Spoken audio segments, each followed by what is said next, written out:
அன்பான மாதா தொலைக்காட்சி நேயர்கள் அனைவருக்கும் எனது அன்பான வணக்கங்களும் வாழ்த்துக்களும். நான் புனித தொன்போஸ்கோவின் கல்வி நிறுவனமான சலேசிய நிறுவனத்தில் 20 ஆண்டுகளாக ஆசிரியையாக பணிபுரிகிறேன் என்பதில் பெருமிதம் கொள்கிறேன்.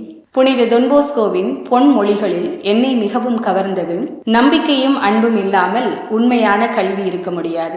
இந்த பொன்மொழி என்னை மிகவும் கவர காரணம் என்னவென்றால் அன்பு. நம்மிடம் பயிலும் மாணவர்களிடம் நாம் அன்பு செய்கிறோம் என்பதை பல பரிமாணங்களில் வெளிப்படுத்தலாம். அவர்களுக்கு கூறும் நல்ல அறிவுரையாக இருக்கலாம், அவர்கள் துன்பப்படும் நேரத்தில் நாம் கூறும் ஆறுதலாக இருக்கலாம், அவர்களுக்கு நாம் காட்டும் அக்கறையாக இருக்கலாம், அல்லது அவர்களது தனிப்பட்ட திறமைகளை வெளிக்கொணரும் பேராற்றலாகவும் இருக்கலாம்.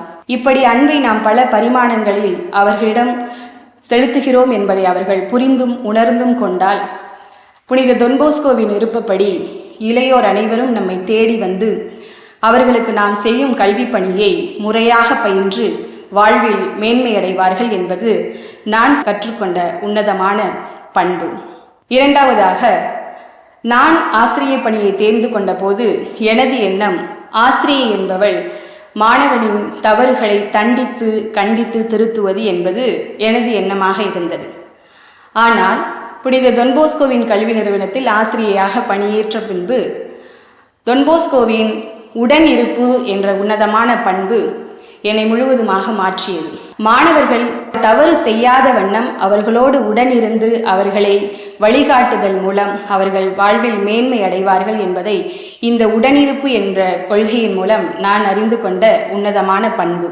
மூன்றாவதாக, எவ்வாறு புனித தொன்போஸ்கோ இளையோரை உற்சாகப்படுத்தி ஊக்கப்படுத்தி அவர்கள் வழியில் சென்று தன்வயப்படுத்தி கொண்டாரோ, அதே போல தொன்போஸ்கோவின் சலேசிய நிறுவனங்களில் தலைமை பொறுப்பில் இருப்பவர்கள் ஆசிரியர்களாகிய எங்களையும் எங்களது சிறிய நிகழ்விற்கும் தகுந்த பாராட்டுதலையும் வெகுமதியையும் உற்சாக வார்த்தைகளையும் கூறி எங்களை ஊக்கப்படுத்தி வாழ்க்கையின் அடுத்த கட்டத்திற்கு நகர்த்தி செல்வது போல நாங்களும் எங்களிடம் பயிலும் மாணவர்களை ஊக்கப்படுத்தி உற்சாகப்படுத்தி அவர்களது வாழ்வின் அடுத்த கட்டத்திற்கு முன்னெடுத்து செல்ல எங்களால் இயன்ற பணிகளை செவ்வனே செய்ய முடியும் என்பதை இந்நிறுவனத்தில் பணிபுரிவதன் மூலம் நான் கற்றுக்கொண்ட இன்னொரு நல்ல பண்பு.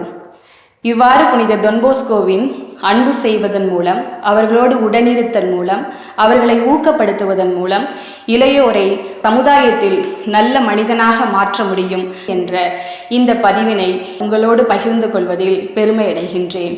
நன்றி, வணக்கம்.